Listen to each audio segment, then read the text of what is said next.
Hola, buenas tardes. Tenemos ahora la segunda mesa que se trata de salud. Good evening. Let's kick off this round table about health and low emission zones, atmospheric and noise pollution. Our guests are Cristina Martínez, pneumologist and coordinator of the environmental unit at SEPAR, Mireia Gascón from ISGLOBAL, and Taddei from Client Earth. Now, this may sound surreal, but due to COVID, this will be a virtual meeting. Without further ado, I'd like to give the floor to Cristina Martínez. Before I do that, I just wanted to say that when it comes to health and physical and chemical pollution,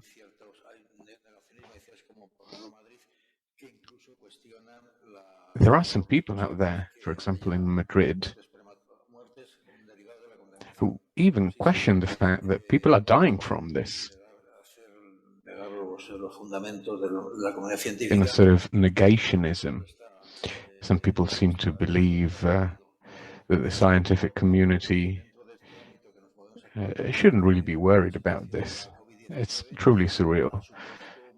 A further issue, due to COVID-19, behavioral patterns have changed within our cities, and they camouflage. They have been camouflaging the situation. Millions of deaths around the world have contributed to creating a situation where I think we could, by right, be talking about a chronic pandemic. Anyway, over to you, Cristina. We have about 1 hour and 15 minutes for this roundtable. So without further ado, let's begin. Good evening, everyone. Can you see my screen? Can you all see it? Yes, we can see it, Cristina. Thank you. I'd like to thank Ecologistas in Acción for the invitation to take part in this round table. It's a very interesting event, I have to say.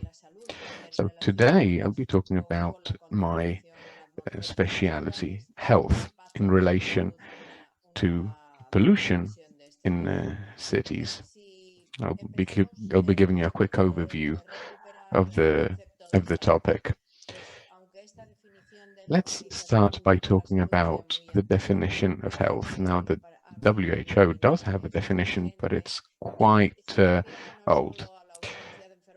However, it's still applicable. Health is not only something physical. Health is also directly related to mental wellness as well. And here in Madrid, in a certain way, it's difficult to be healthy. The air we breathe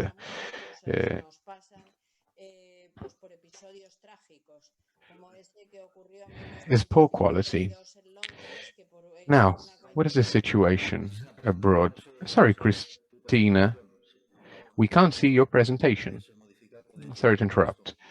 Would you mind sharing your presentation with us? I thought I was sharing my screen. Yes, you are, but we can't see your presentation. Yes, we're only seeing your desktop document folder, Cristina. You probably selected the wrong screen to share. Oh, that's bizarre. I can see it over here. Yes, Cristina, you're probably sharing an individual tab as opposed to your whole screen. Try clicking on share full screen. But we can hear you anyway, at least there's that. Okay, so this is my desktop. Let me open my presentation.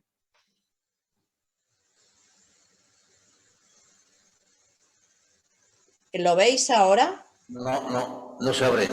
No tengo las dos pantallas en el ordenador. Can you see it now? No, not yet. Espera, voy a bajar esto, voy a cerrar esto. Okay, let me close this. Okay, now share your screen all over again. compartir pantalla, pues tengo que entrar Okay, so to share my screen, donde lo tengo, ¿no? I have to first select my folder. Is that correct?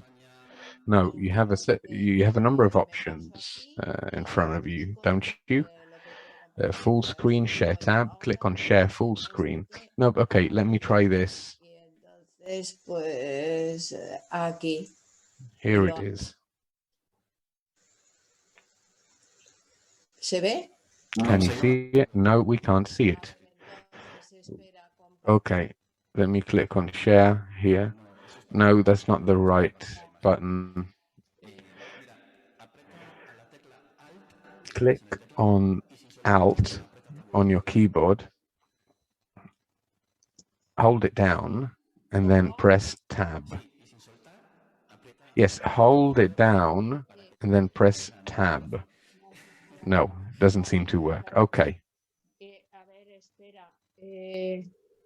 Mejor elige toda la pantalla, Cristina. Why don't you try sharing your whole screen? A ver, espera, lo voy a... Yo pongo, aquí hay una... Right. compartir pantalla. So I have share screen here. If I click on it, I get basic, advanced, or file. But if I click on file, then I can't select the one I want. No, do basic. Okay, basic. But then I can't see my desktop. Pues cómo lo siento, qué desastre esto.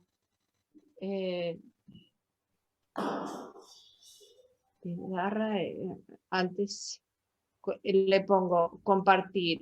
A ver. Abre, ahí, ahora, ahí estamos. No Ahí está. A ver. Ahí. Venga, ahí está, dale a modo presentación y vamos a ver. There we go. That's it. Perfect. Okay. Apologies about the hiccup. So as I was saying, health, as defined by WHO, is not only the absence of disease. And it's currently very difficult to regard ourselves as healthy individuals. Pollution negatively affects our health. We've known this for a number of years. There have been accidents, in fact. In 1952, in London, thousands of people died. WHO tells us that air pollution represents a significant environmental risk, and also tells us that as we reduce environmental pollution, mortality rates will decrease as well. In Europe, atmospheric pollution poses the greatest risk to our health, and it's responsible for about 300,000 premature deaths a year. Atmospheric contaminants, most of them come from traffic within cities. You can see them on screen. Nitrogen oxides and suspended particles that we all know. What's the result of this? In the vast majority of the population, it will only be a nuisance, small symptoms, nothing more. But for a selected group, there will be serious adverse effects, mortality, morbidity, chronic diseases that are easy to detect and monitor. But what do we know about the impact of pollution on health, and how can it be measured? It couldn't be measured through experimentation, either on animals or in controlled groups with people. These experiments are useful in understanding how these contaminants work and the specific variables they lead to. These contaminants affect everyone, healthy and unhealthy people alike. So this study was published in New England a few years back. 90 people who suffered from asthma were walked down Oxford Street. Vehicles are permitted to circulate along this street, and it has very, very high levels of pollution, more than Hyde Park, certainly. And the study showed that in a matter of hours, pollution would lead to great inflammation in the lungs of these people. What are the long-term effects of pollution? We've carried out epidemiological studies to ascertain that by monitoring large groups of patients for relatively extended periods of time, and it's quite difficult to come to a unified conclusion, of course, because there are a number of individual variables. But we do know that pollution it comprises a mix of contaminants, and we don't know what exactly each one of them is responsible for. In the short term, however, we do have a lot of information. We have determined a number of symptoms that can be set on by pollution, hospitalizations, inflammation. All of these effects are caused directly by pollution. In the long term, there are effects on one's pulmonary function. It can cause asthma, even. Some contaminants are carcinogenic as well. They have a direct impact on life expectancy as well.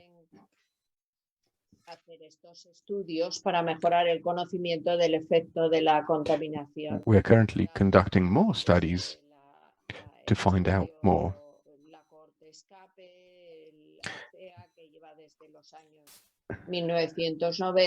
Two particular projects are called SCAPE and AFIA. And these two studies, these two projects, have been providing us with large amounts of data over the past few years. Now, I could be talking here about a number of different studies, but for today, I'd like to show you this review article that was published recently.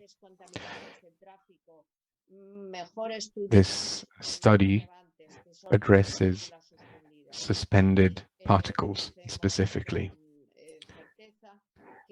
Now, we do know about suspended particles that they increase oxidative stress, they produce genotoxicity and cellular inflammation. I won't be exhaustive here today, there's no need, but all the pathological effects brought on by these substances are very well known and easy to look up. Anyway,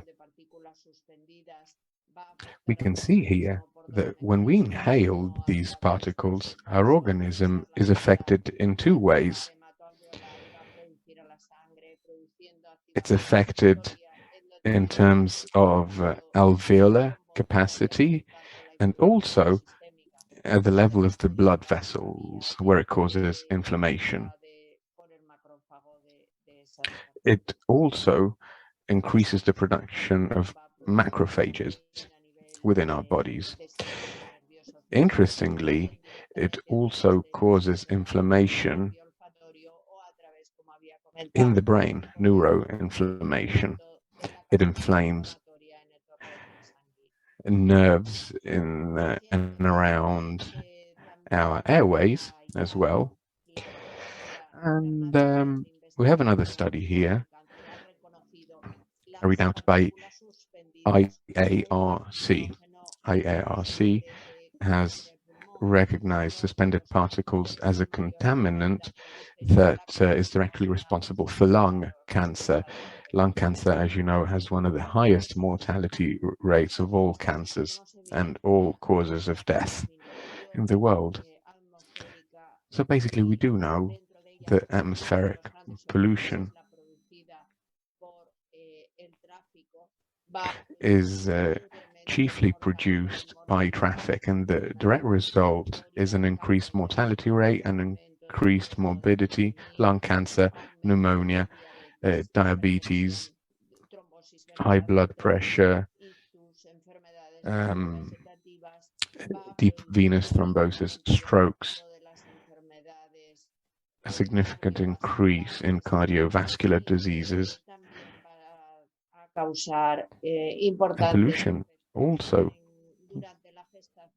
has a negative impact on child development and pregnancy. I know that other speakers have more to say in these regards, so I won't delve into it in too much detail. Now,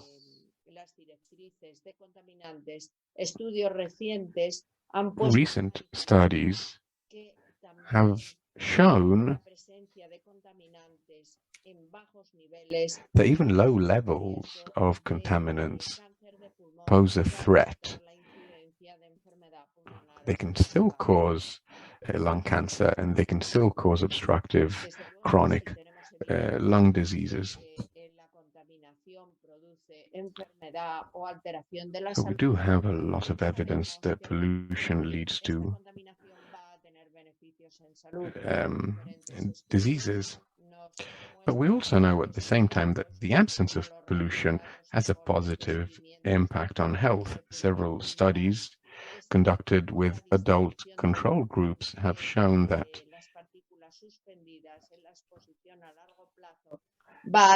through the long-term exposure to environments that are free of suspended particles, the body improves, regenerates. In this natural experiment, we saw, for example, how with the reduction of exposure to suspended particles and pollution, lung capacity improves and health in general. There is also a study published by the Carlos III University that shows that as traffic increases in Madrid, hospitalizations increase as well. So the more traffic there is, more people are hospitalized due to lung diseases and cardiovascular diseases. As traffic decreases within the cities, hospitalizations decrease as well.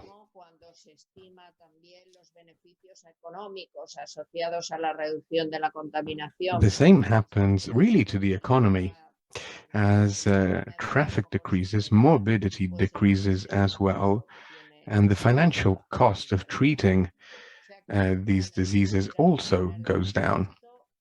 So this is what I wanted to talk about today.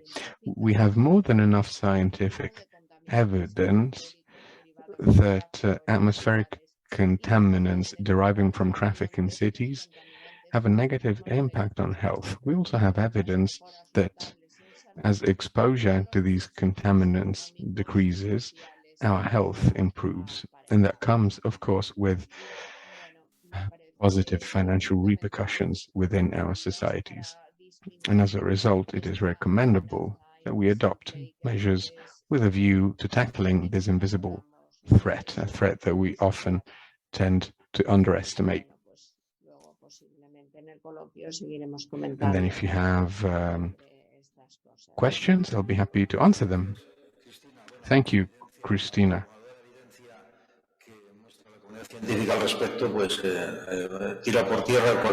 Scientific community shows lots of evidence that can combat negationism.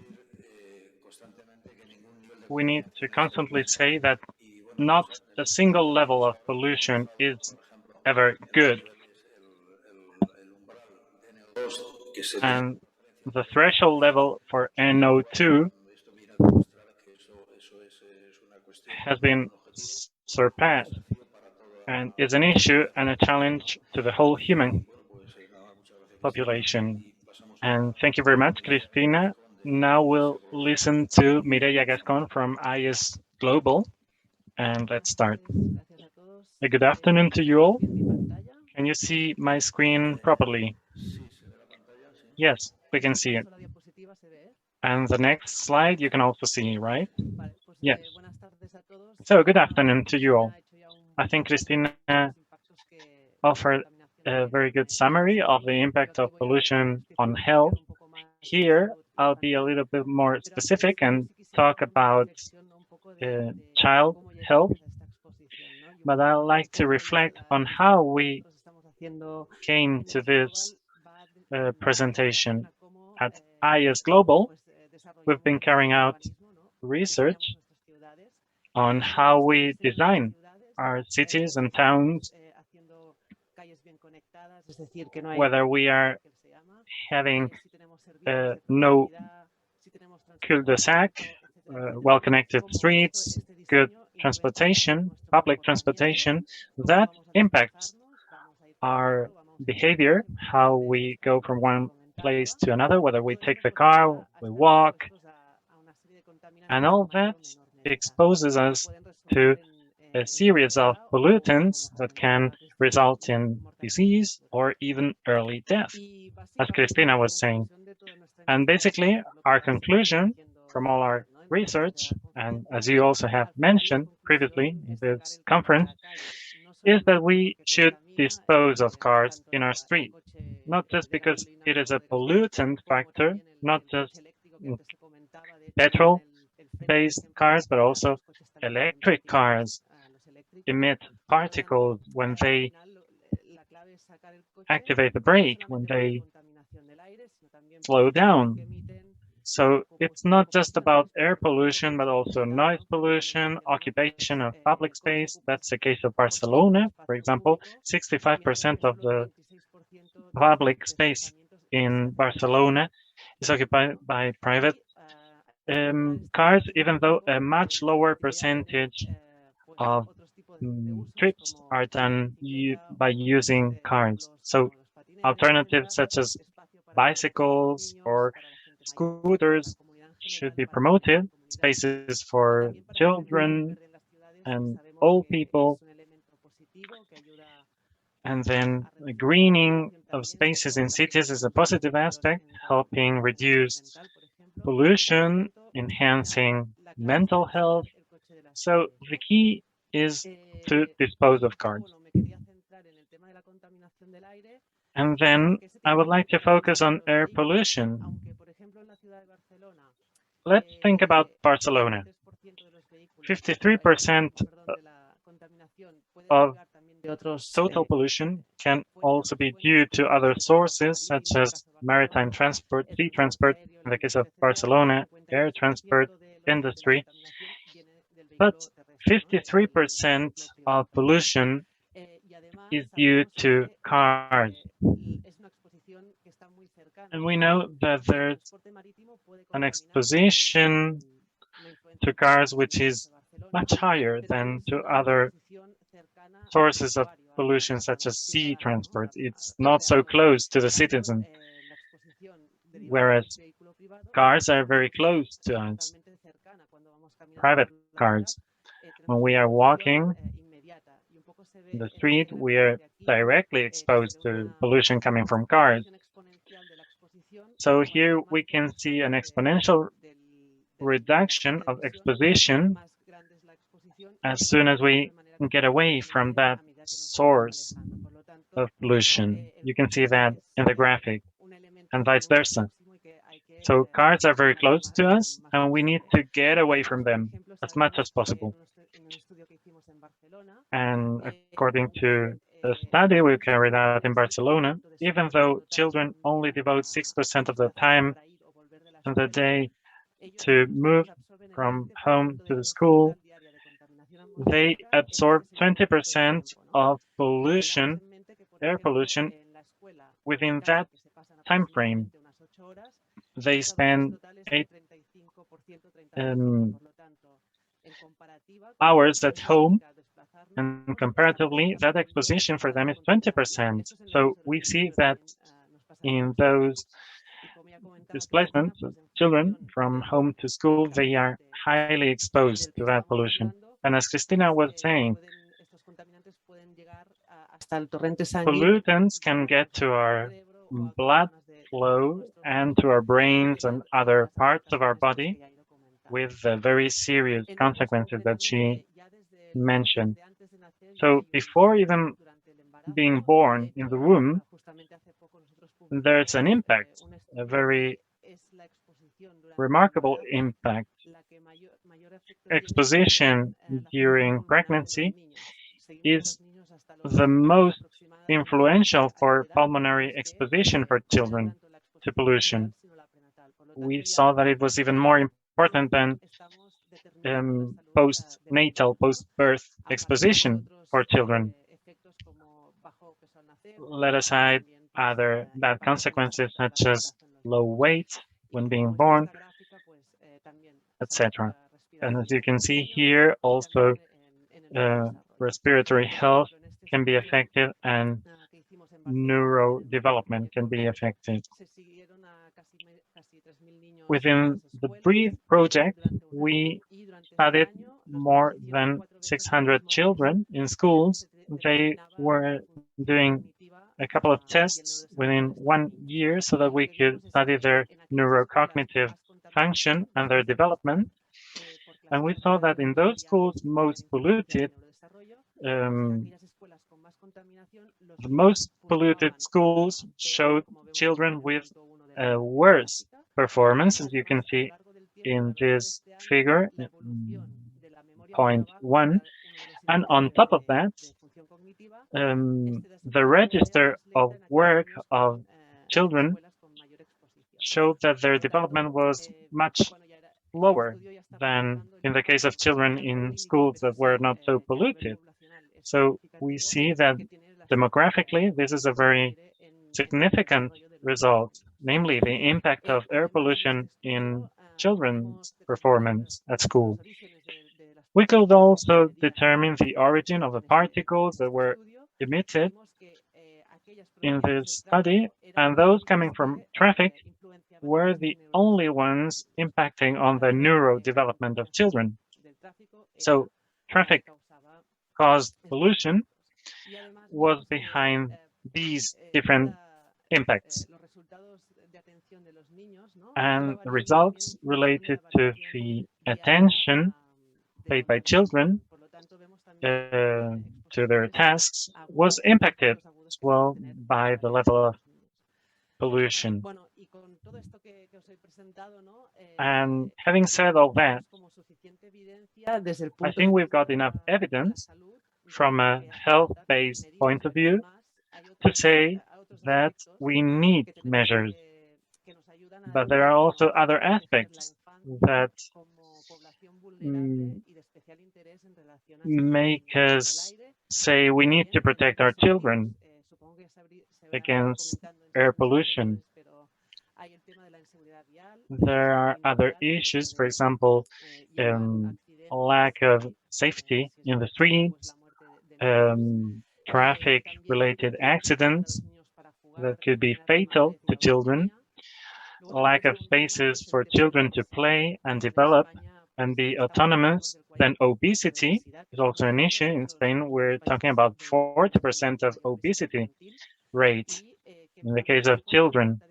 And that is partially due to lack of physical activity. If we promote active mobility, namely go to school on foot or using a scooter, we'll be promoting the reduction of that prevalent obesity. And air pollution is not the only issue. Noise pollution has also an impact. And in the context of climate change, we've got different effects. For example, heat islands, namely, we can have 12 degrees in a temperature difference of 12 degrees between one part of the city, which is more polluted, and another part. Then there can also be effects related to morbidity and mortality. These are figures related to the general population, not just children. We carried out this study in Barcelona. We tried to imagine what would happen if in Barcelona we would follow international recommendations regarding physical activity, air pollution, heat, and green spaces, among others, and see how we can incorporate those factors into the design of cities. For example, regarding physical activity in Barcelona, we've got a very bad situation. On the red column, you can see the figures. 77.7% for adults between 18 and 64 years old. We should have 600 MET, and we needed to improve a lot. So regarding early deaths, we would be reducing by almost 3,000 the rate of death, of early death in Barcelona. Life expectancy would grow by 1 year, and that would save us money as well, namely 9.3 trillion or billion euros per year. Air pollution ranks second. First of all, we've got physical activity. As you can see, there would be room for a huge change in that respect. Air pollution is very important at any rate. The same applies to noise and heat. And regarding diseases related to this exposition, and based on the evidence that we have, we see that noise would have a much bigger impact if we were to reduce the level of noise. There would be improvements in the case of heart diseases, stress, and there would be an opportunity to have more green spaces.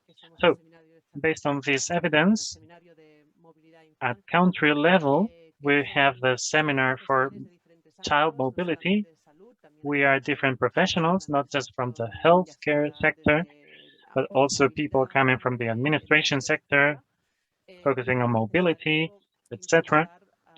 And all of us thought that we had to establish some sort of initiative to promote healthy environments, especially for children, because they are growing. So any environmental impact on them is much bigger than for adults. And we thought that school environments are key places. They are a very big starting point for a change in our city model. The way we move, the way we interact with others. So starting from that initiative for healthy school environments, we presented a draft act, which is already in the Spanish Congress, with different measures. Some of them were applicable to a different level of the administration, but at any rate, the philosophy is there, namely, to act within schools and also outside schools. For example, within schools, not having parking spaces for cars, which is still the case for many schools.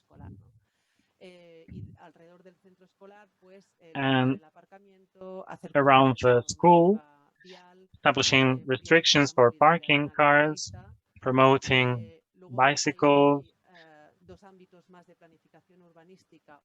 There are two other more elements for urban planning applied to the school sector.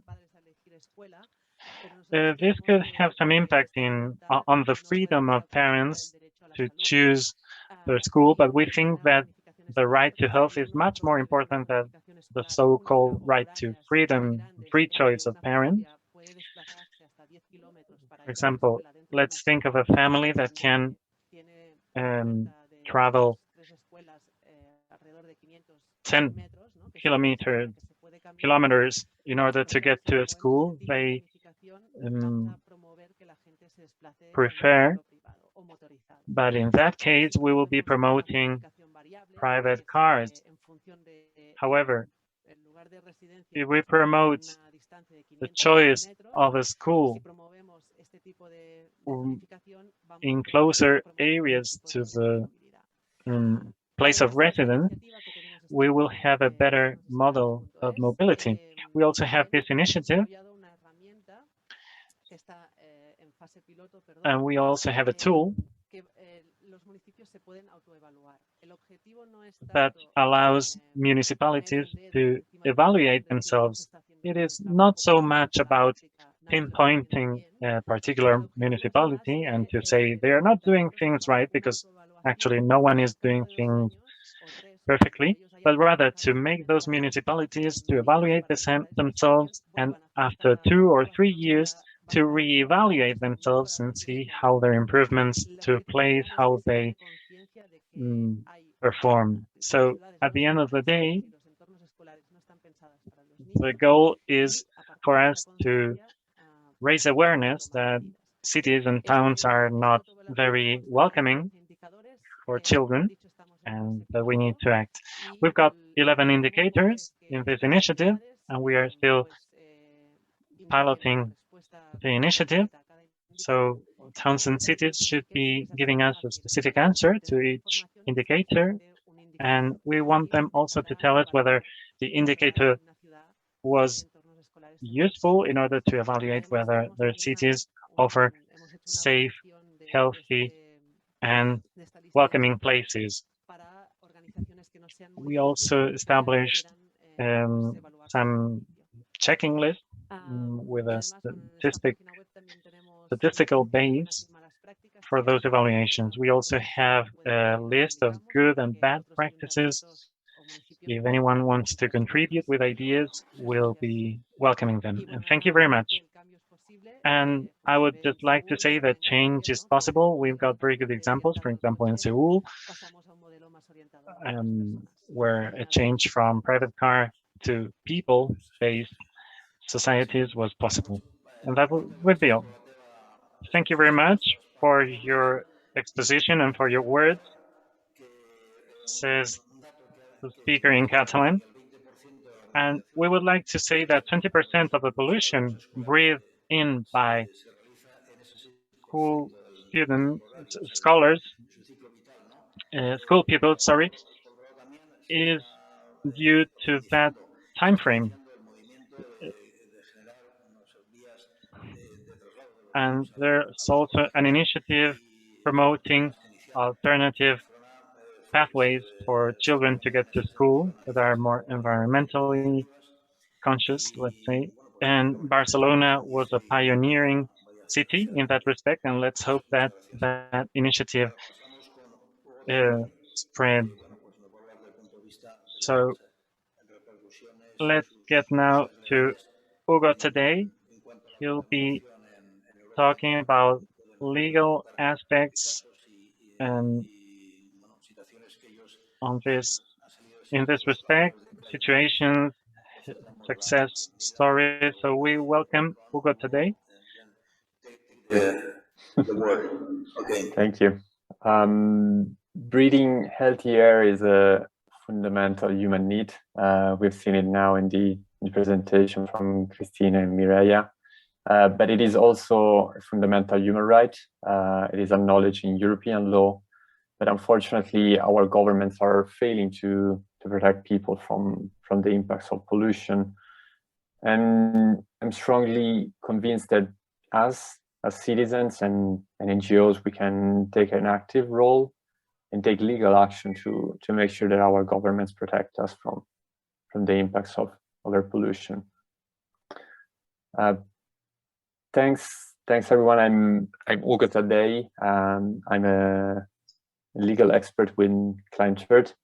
I would like to thank Ecologistas and Acción for having organized this interesting debate today. First of all, I would like to apologize if I'm not speaking in Spanish. I've been living in Spain, but unfortunately, my Spanish is not any good to be able to talk to you about how to use the law to fight air pollution. So I hope that you'll pardon me for speaking in English. And in the next... Adelante, pues. Go on. Yep, can you see the slides? ¿Puedes ver la Yes. presentación? Perfectamente, sí. Sí. Thanks. Yes, we can see them, no problem. Go ahead. Try to walk you through 3 key points. I will start with a short overview of what is the European Union's legal framework for air quality. We will then take a closer look to some of the leading precedents before the European Court of Justice. Sorry for the acronym, the Court of Justice of the European Union, CJEU. And then I will close providing you a couple of examples of how it is possible to go to court before your national court and claim the protection of the right to clean air, and how this can lead to significant and positive changes. But first of all, just a very short introduction of Client Earth. We are an environmental law organization. We are a non-for-profit group, and we use the law to protect the environment, as we believe that it can be a powerful tool to ensure systemic change and tackle the biggest threats that we're facing, from climate change, environmental rule of law, empowering people, and protecting the natural world. In my case, I'm leading the work on air pollution. So let's start from the legal framework.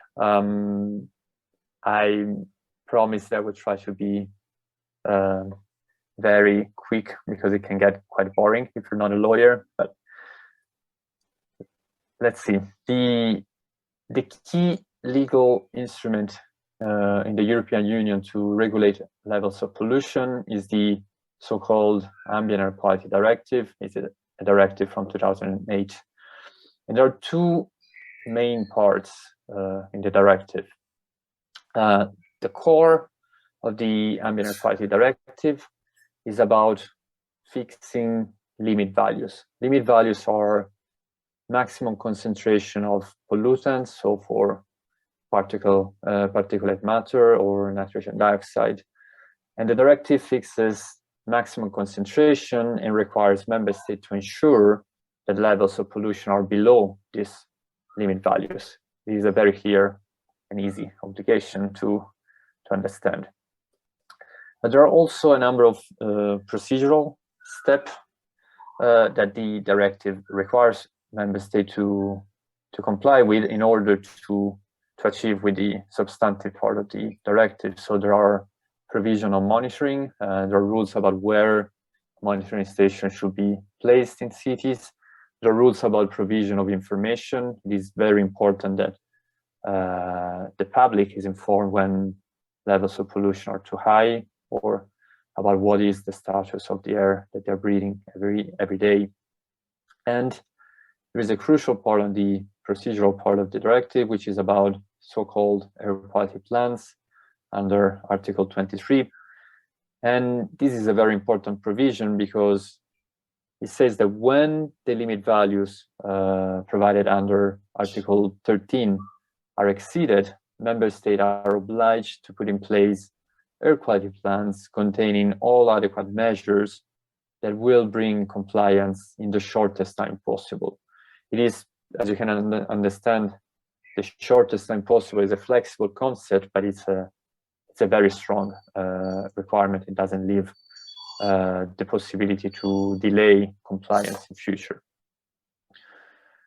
And here you can see an overview of what are the main limit values existing under European law, and just focusing on the key pollutants, so nitrogen dioxide, PM10 and PM2.5.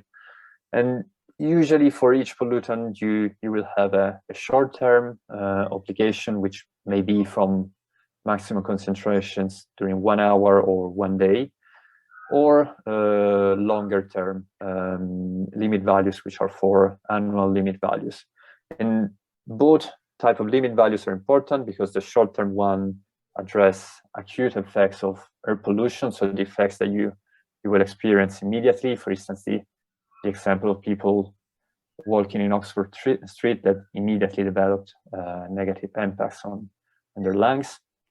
But you also need longer term targets because there are chronic effects that develop even if you are exposed to lower level of pollution for a long time period of time. And the crucial part in this table is the compliance deadline. As you can see, for all the pollutants, the deadlines were many years ago. For PM10 were in 2005, for nitrogen dioxide in 2010, and for PM2.5 in 2015. So there were very clear obligation to reduce concentrations of pollutants before this deadline. And one final thing that I would like to flag is that the limit values that we find in European law are just a political compromise between what we know is needed from the scientific point of view and what the member state accepted as a compromise at European level. As you can see, for most pollutants, the WHO recommendations are for levels significantly lower.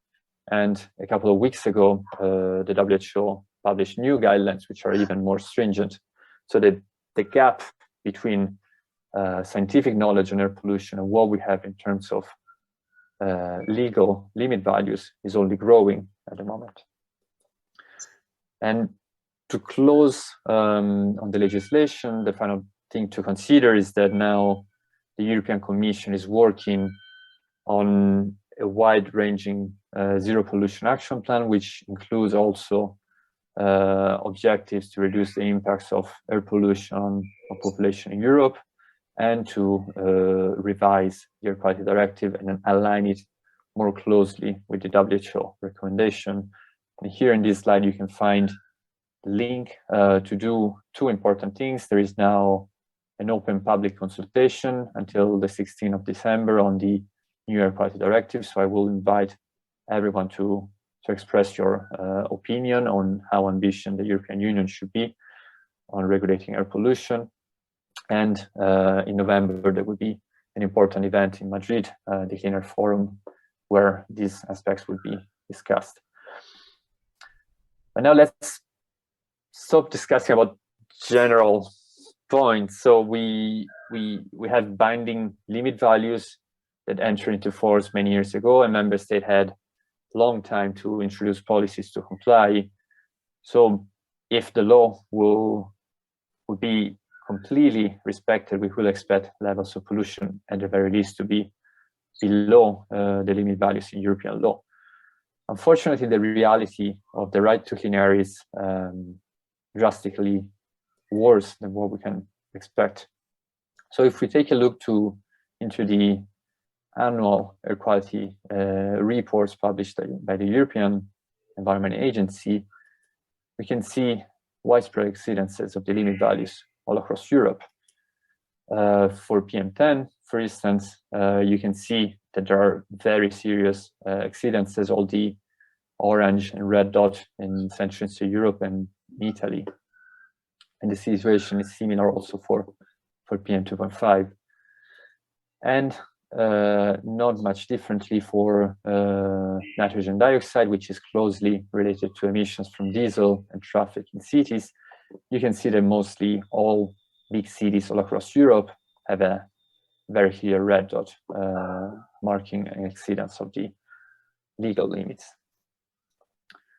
And these exceedances have clearly not only impacts in the legal world, but also on the health of everyone in Europe. So I'm still quoting the European Environment Agency report, according to which almost 400,000 premature deaths every year are related to exposure to a high level of PM2.5, and almost 70,000 premature deaths because of the levels of nitrogen dioxide. So it's a very serious problem.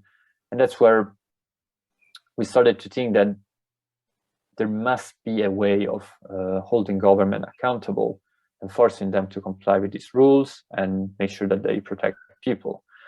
Was only one key gap in the directive.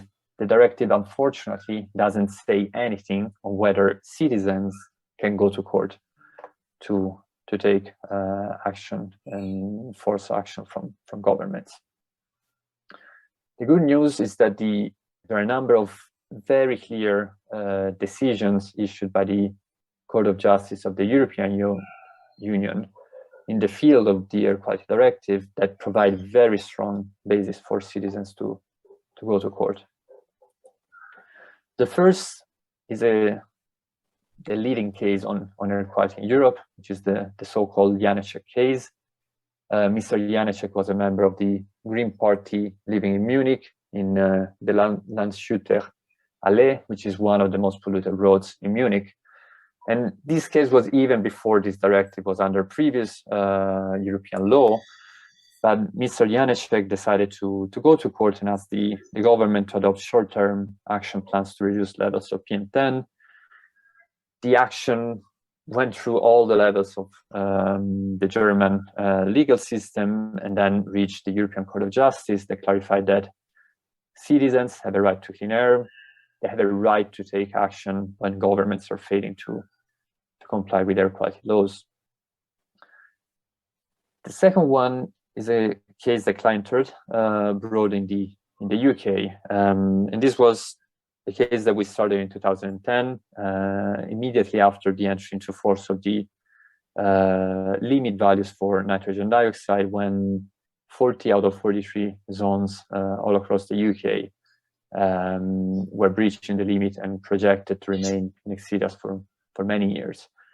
I will talk more about the UK case later on, but the key thing is that this action again reached the European Court of Justice, and it was clarified that both individuals and NGOs have the right to take the governments to court to force them to comply with the directive. It was clarified that the directive sets obligation of result, that the margin of discretion of authorities is very restricted, and that national court should have the power to review the content of the plans and order greater action if the governments are not doing enough. The third case is a case that Klein Third and 5 individuals, including, you can see, Lies Kreinest and Karin Leskepper, 2 of the claimants in Brussels. We brought in 2016 against the Brussels region. Again, in Brussels, there were huge problems with pollution from traffic, but one additional issue was that the regional government had turned off the monitoring station with the highest levels of pollution. So they were trying to hide what the real air pollution situation was in the city. So we decided to take them to court and ask the court to order the installation of additional monitoring station. And again, the case went all the way up to the European Court of Justice that clarified that it should be possible for citizens and NGOs to take governments to court and ask a better monitoring network, and that they can use citizen science information when doing that. So we can use the data that we gather to question what our governments are measuring in terms of levels of pollution. And then the fourth important case, at European level, is a case from Germany. Here you can see a picture of Markus Söder. He was the governor of Bavaria that, after being ordered by a court in one of the cases that we were bringing together with Deutsche Umwelthilfe, had been ordered to introduce restriction on diesel vehicles in Munich, and basically he appeared before the parliament, said they had no intention whatsoever to comply with a court order. So again, we try to push the envelope and ask for sanctions and potentially also to imprisonment of the public official who is failing to reduce air pollution and comply with legal obligations. And the case reached the European Court of Justice that clarified that national courts should be able to issue strong sanctions to protect people from air pollution, because it's a matter that entails with fundamental rights of citizens. There are also a growing number of rulings from the Court of Justice in infringement proceedings from the Commission. Here I'm just mentioning a few, but a key takeaway is that all these cases have clarified that limit values are an obligation of result. So member states do not have the option of delaying compliance with the limit value.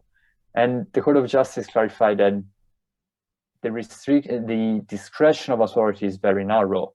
They cannot claim that there are complexities for socioeconomic factors, for financial reasons, to justify the introduction of measures which actually are needed to protect people from air pollution and achieve compliance with the limit values.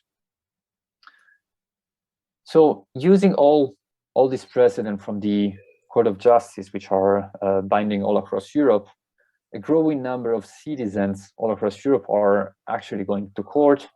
Here in this map, you can see highlighted in green all the countries where we are aware that there have been some litigation on air quality, and I've included our logo in the countries where we have been actively working with citizens and NGOs to help them to go to court. I must mention that there were some very interesting cases in Spain on ozone, but given the time, I'm not going to talk about all the cases, but just give you a couple of ideas from the UK and Germany. So in the UK, as I said, we started fighting in 2010, immediately after the introduction of the limit values for nitrogen dioxide. And here you can see the full history of a very long legal battle that has been lasting now for more than 10 years. But in a nutshell, at the beginning, there were 40 out of 43 zones in breach and projected to remain in breach for many years. So we took the government to court, asking the UK judges to require greater action. Unfortunately, it was very difficult. At the beginning, the UK court said that it's true that there are breaches, but enforcement is not a question for the court, it's a question for the European Commission.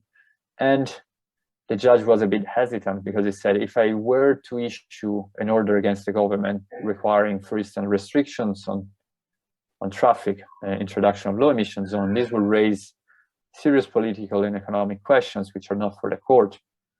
As I said already, we brought the matter up to the European Court of Justice, which actually clarified that no, enforcement is with the national court. National judges have the role of enforcing European law and ordering even strong measures when necessary. Thanks to the ruling of the Court of Justice, we won the first time before the Supreme Court in 2015, obtaining an order to adopt new air quality plans. These plans were adopted in 2015, but they were not good enough. So we took a second legal action in 2016, and again we won. So again, the judge found that the government was trying to do only the very least possible and was relying on very optimistic projections and models, saying that basically air pollution will go away basically almost magically. An important thing was that the judge clarified that cost cannot be a factor in selecting what policies the government need to introduce. The determining consideration has to be the efficacy of the measure in question and not their cost. Cost can only be used as a secondary element when comparing to measures which would be equally effective. This ruling led to adoption of new air quality plans, introduction proposal for additional driving restrictions in other cities, but not in all the 40 cities that were experiencing problems. So in 2018, we went back to court and won again. And in this time, I'm not going into the details, but basically the court gave something exceptional, which is called liberty to apply, acknowledging that it needed to let the door open to the court and let to Client Third as an NGO to keep monitoring what the government is doing. All this obviously is not only relevant for winning cases in courts, but is helping to drive in the introduction of measures. So now there are many cities all across the UK. They are required to introduce cleaner zones, which are the way that in the UK they call low emission zones. And for instance, London has introduced an ultra low emission zone, which has proven to be highly effective. In the first 3 months of implementation, the ultra low emission zone led to a reduction of NO2 by almost 40%. So we know that the solution exists to reduce air pollution. It's only a matter of pushing our governments to put it in place. And the other example I would like to give is about Germany. So again, in Germany, there were a number of cities all exceeding limit values for NO2, for nitrogen dioxide from diesel vehicles. And the solution was very clear that cities were refusing to do it. So together with DOH, Deutsche Umwelthilfe, we started a wave of cases all across Germany. And these cases led to interesting rulings where in Düsseldorf, for the first time, a court ordered the government to go back, prepare a new air quality plan, and consider drastic restrictions on diesel vehicles. A similar ruling followed in Munich and then in Stuttgart. All this ruling created a sort of panic mode in Germany because they were going straight to the, let's say, to the core of the German car industry and a vital freedom of people to drive big diesel vehicles in their cities. And the issue escalated to the federal court because all these cities filed appeals before the highest court in Germany. But it escalated not only in courts, but also in public debate. And actually, what happened was that we were expecting the federal government to step in and try to solve the problem. What they did was to try to put pressure on the court to stop introducing diesel bans. So here is a statement from Angela Merkel a few days before the hearing in the federal court, where the then chancellor said that the federal government will do everything in our power to make sure that there won't be such diesel bans. So unfortunately, we know that governments are really reluctant to take the measures that are needed to protect us from the health impacts of pollution, and we need to keep pushing. Luckily, the courts are not under the pressure of the political government. So in February 2018, the federal court landed down a very important ruling saying that cities were under the obligation to introduce driving restrictions on diesel vehicles when required to comply with the Air Quality Directive. And this ruling triggered what we call a sort of domino effect, because we had in total almost 40 court cases all across Germany, and many of these led to similar court orders to restrict diesel in cities and introduce low emission zones. And in terms of impacts, I would just like to mention the final point that we, DOH did a study, and we found out that in the cities where there has been litigation in Germany, the levels of pollution have been improving twice as high. So they've been improving much faster compared to the cities where there is no litigation. So we know that litigation is a very strong tool to put pressure on governments to start implementing the policies that they know exist to solve these problems.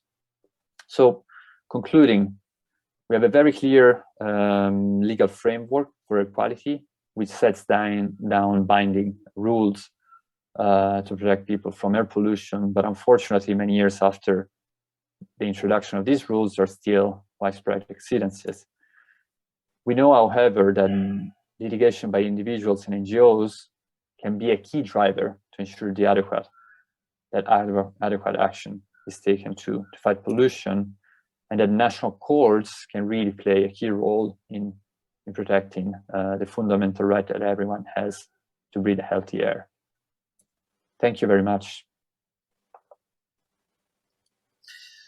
Muchas gracias, Hugo. Thank you very much. Thank you very Thank you much, very much. Hugo.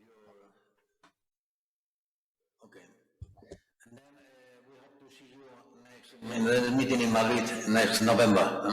Okay, thank you. Good. Vamos a ver, tenemos 8 minutos para algunas preguntas. Now We we've got have 8 minutes minutes. left for questions. Any takers?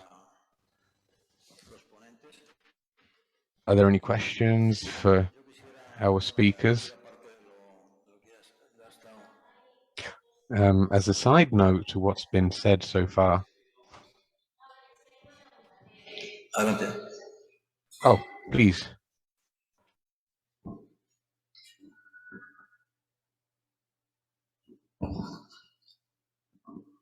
Sí, adelante. Mira, José Manuel nos pregunta, nos dice, ¿y si se trata de ciudades como Melilla que no tienen estaciones de registro? Jose Manuel asks, in cities like Melilla where there are no measurement stations, how can air quality be improved? I suppose that's a question our vice chair should be answering. The directive states that an air quality monitoring station can be built for urban centers of at least 125,000 people. De la ciudadanía. Entonces, Because in that case, it's a measure aimed at safeguarding and protecting citizens.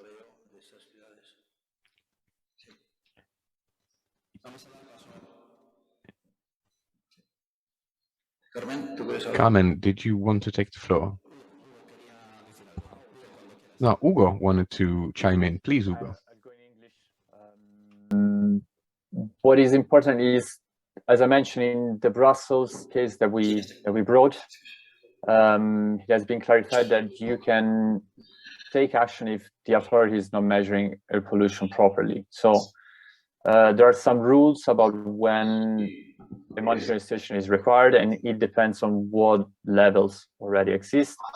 When there are no monitoring stations, authorities should at least do some modeling. So they should have some, let's say, maps estimating what the levels of pollution are. And you can also do your own measurements using like citizen science tool, like low-cost sensors.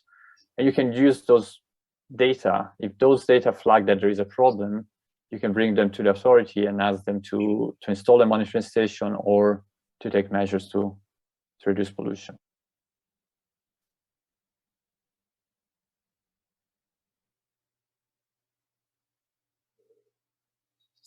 Sí, Carmen. Sí, yo mi pregunta, Carmen. reflexión, un poco es en la misma línea que igual nos falta precisamente. I have a similar question.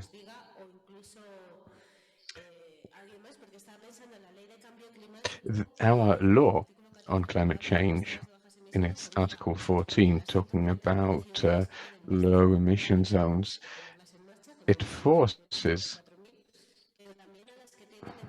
cities to implement these measures if they have over 125,000 people living in them, but also smaller cities do the same thing if air quality has been extremely poor in recent years. So I just wanted to point that out and bring it to the floor. That is correct. There's something else I wanted to point out. When it comes to contaminants, it's important to remember that aside from exhaust pipes, cars pollute when we brake as well, when we wear down brake cushions.